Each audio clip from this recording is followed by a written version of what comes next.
Hi everyone, Benedict Townsend here. You may know me as the host of, well, YouTuber News. And as you can tell, my neighbour this week has decided to wild out and just start hitting the wall behind me for no particular reason. That happens a little bit throughout the show. Hopefully it's not too distracting. But if you hear a noise, that's what it is. It's just my neighbour banging, and not in the fun way. Jake Paul has called out Pete Davidson for roasting him at his own boxing match. Shane Dawson returns to the internet after a long hiatus. Bryce Hall has slammed Addison Rae for posting about their breakup. And it's the return of the YouTuber News Host Roast. Who will get hosted and roasted this week? Damn it, so close. On this week's edition of YouTuber News, hosted by me, Benedict Townsend at Benedict Town, and brought to you by PopBuzz, the only website that's gonna run away with me tonight. You can run away with me tonight. Baby, let me take you for a ride. Yeah, yeah, yeah, yeah, yeah. It's a song by Duper Looper. Can you hear that? That's so annoying. I don't know if it's trying to communicate with me.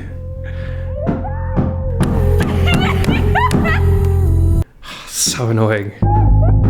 Our first story, Jake Paul has called out Pete Davidson for roasting him at his recent boxing match. Now, for those of you who are unaware, Pete Davidson was for some reason chosen to be the host of the fight between Jake Paul and the other guy whose name I refuse to ever learn. I'm just never going to bother to really learn about this fight. And Pete Davidson, quite hilariously, spent his entire tenure as host just roasting Jake Paul and very explicitly stating how much he doesn't like him. In fact, he said, quote, "This shows how low boxing has sunk." He also raised Jake Paul's recent sexual assault allegations to him live on camera in a segment that shockingly ended up being censored on the broadcast. Now, Jake Paul is famous for having a great sense of humor, especially about himself, so naturally he laughed this off and said, Pete Davidson gonna Pete Davidson.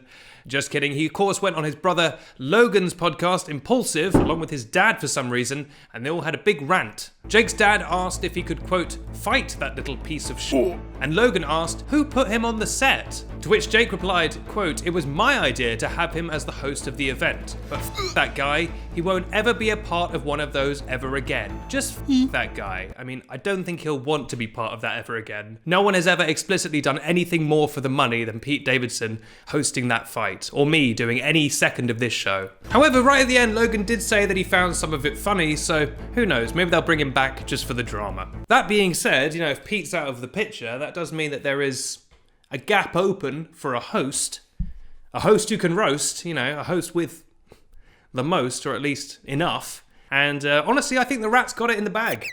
I think the Rat hosting a Jake Paul fight, one rat to another, I think that could be a beautiful thing.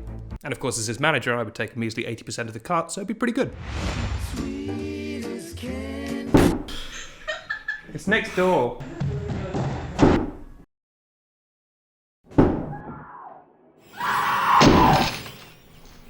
Well, let's just carry on.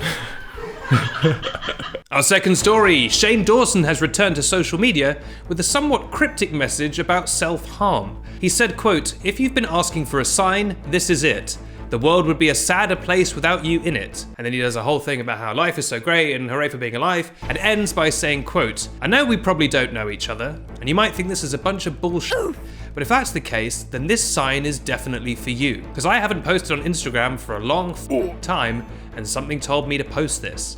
And I did. For you. So, don't know what that's all about. Thanks, I guess. Kind of sounds like one of those emails that goes around that's like, pass this on to 10 friends and you'll meet your crush of your life. Love of your crush, or the crush of your life. Send this email to 10 of your friends, you'll be crushed into a cube like a car. Like Tim Factory was. I shouldn't joke about that, he did die. But you know who is still alive? His twin brother Jim Factory. And maybe we'll hear about that on this episode. No, we won't. All right, we've got another story coming up, but before that, it's time, of course, for the return of the YouTuber News Host Roast. And quite a few of you commented that you thought that the host roast would entail me roasting myself, which I did do last week.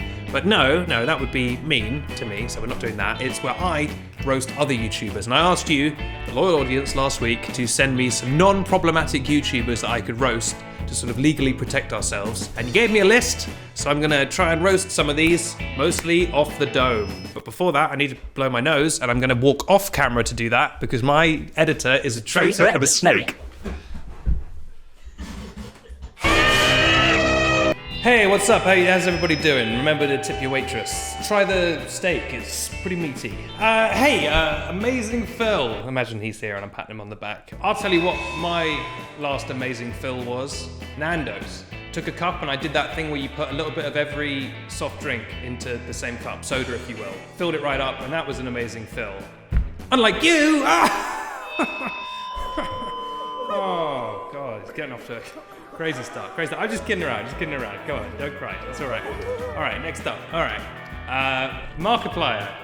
The only thing deeper than your voice is my pockets, because I'm very rich.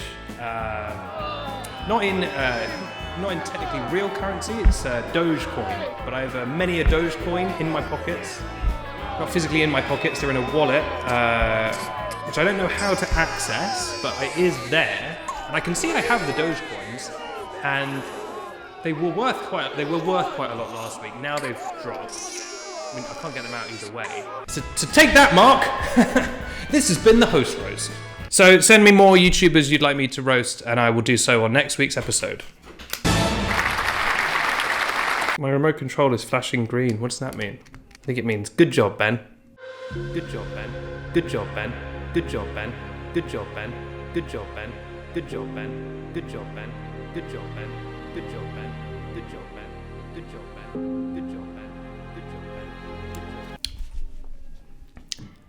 Our third story. Bryce Hall has expressed annoyance at Addison Rae for talking about their breakup on social media. Now, as you may know, Bryce Hall and Addison Rae broke up.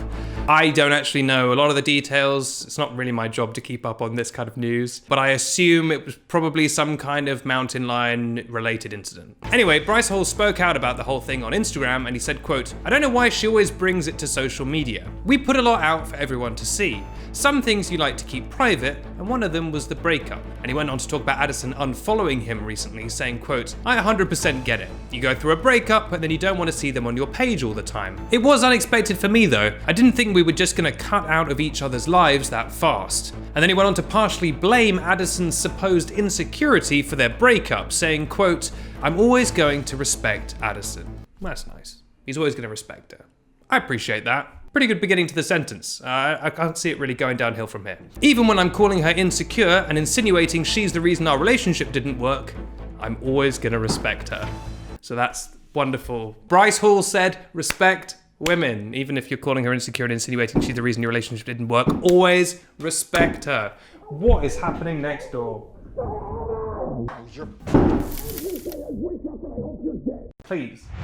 All right, now it's time for everybody's favorite segment, or at the very least, a segment. It's time for the comment section thing. Right, let's have a look at what people are saying in the old comments. Let me put my old reading glasses on. Becca Gale says, "If the show ever goes back to the studio, which it might one day, I would like to start a petition to have Suki come to every recording still. Please and thank you." I second that petition. I would like it that Suki could become a full-time employee of PopBuzz, and she just lounge around and just kind of raise the mood. Mars says, "Someday, when the rat inevitably takes over the world, we will turn to Suki to save us all from his wrath." And that does seem like a future plotline on YouTuber News, and I'd keep an eye on that one. And keep an eye on that one as well. The mug. And also, of course, I came up with it before I read that comment. If this person keeps hammering on this wall, I'm gonna start hammering on some skulls. This has been the comment section. Dear God. And with that, sadly, we come to the end of this week's noisy episode of YouTuber News. Thank you so much for watching and supporting the show. Don't forget, the best way to get brand new episodes is to hit subscribe, either by hitting the subscribe button on YouTube or by swiping up on the last snap of this story. I'll be back next week with an episode of Quick Bites on Tuesday, as well as a new episode of the podcast on Tuesday. And I'll be back next Friday and Saturday on YouTube and Snapchat with another episode of this very show, YouTuber News. And isn't that nice for you? Till then, look after... It goes out on Friday on both now. It has done for about 6 months. Okay, apparently it comes out on Friday on every platform now. If I were you, I would just be checking Snapchat or YouTube every 20 minutes, every day, and maybe there'll be an episode there, you know? It's like a loot box. You never know what you're gonna get, you know? Like a loot box in Fortnite. Is that any of this ringing a bell for you kids? Am I triggering any kind of like Pavlovian response? Is that sus? You know? I don't know. Till then, have a great week, and in the words of my neighbour, bang, bang, bang. Goodbye.